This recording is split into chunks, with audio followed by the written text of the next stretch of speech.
Welcome to the Higher Reach lesson on competencies and the ONET.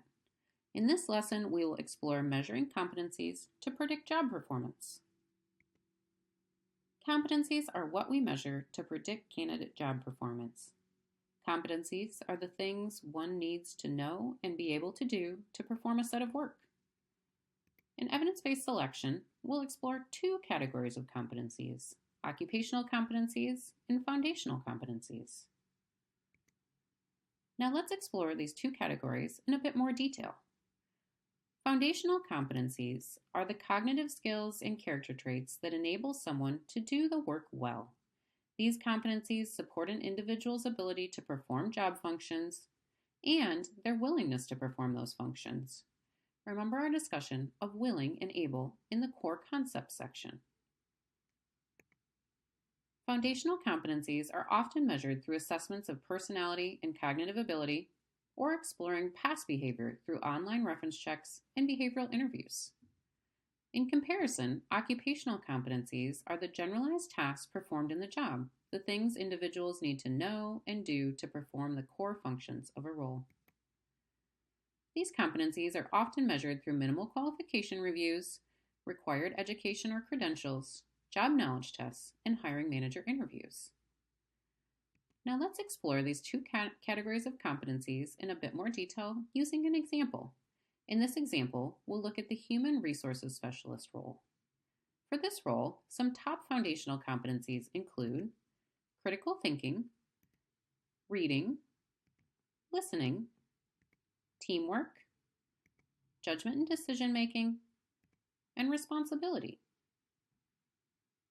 Some important occupational competencies for the role include using computers or computer systems to enter data or process information, developing constructive and cooperative working relationships with others and maintaining them over time, observing, receiving, and otherwise obtaining information from all relevant sources, and developing specific goals and plans to prioritize, organize, and accomplish your work.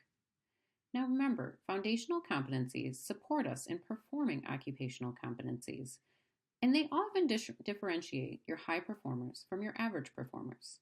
For example, consider the foundational competency of teamwork and how it can enable someone to perform the occupational competency of developing constructive and cooperative working relationships with others. Research shows that foundational competencies are highly predictive of job performance outcomes, and we'll explore how to identify and measure foundational competencies as a part of your evidence-based selection process.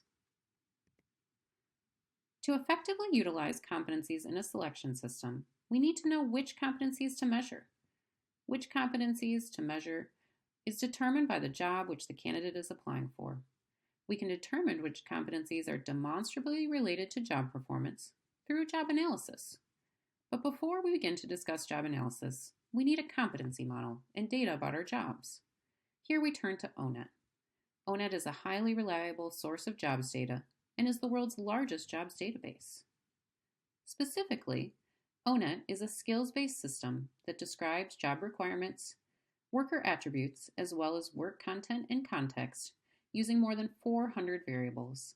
It uses a framework of standard occupational classification codes to organize this data and allows users to create job families for analysis and comparison. There are many different competency models. In Higher Reach, we utilize the ONET content model in its competency framework. Why ONET? It's the largest jobs database in the world, publicly available at no cost, and a highly reliable source of data. An evidence-based selection process utilizes the ONET database to create families of jobs and then uses the data compiled from ONET to understand the characteristics of the job family. To help us understand how we will use ONET to group jobs, let us explore two aspects of how the ONET categorizes jobs: the Standard Occupational Classification Framework and job zones. ONET and the Standard Occupational Classification System, or SOC codes. ONET is organized using the SOC framework. SOC covers all occupations in which work is performed. Occupations are classified based on work performed and, in some cases, the skills, education, and/or training needing to perform the work. You can see here the SOC major groups of occupations: ONET also uses job zones to categorize occupations based on the amount of preparation required for the job. There are 5 job zones in ONET, ranging from Job Zone 1, where there's little or no preparation needed for roles, up to Job Zone 5, where extensive preparation is required. ONET takes into consideration the experience required, education required, any job training required for each role. In summary, evidence-based selection processes measure foundational and occupational competencies that are demonstrably related to job performance. We will utilize the ONET content model to identify these competencies. To begin this process, we will use the SOC framework and job zones to group jobs into job families, which we will discuss in more detail in an upcoming lesson.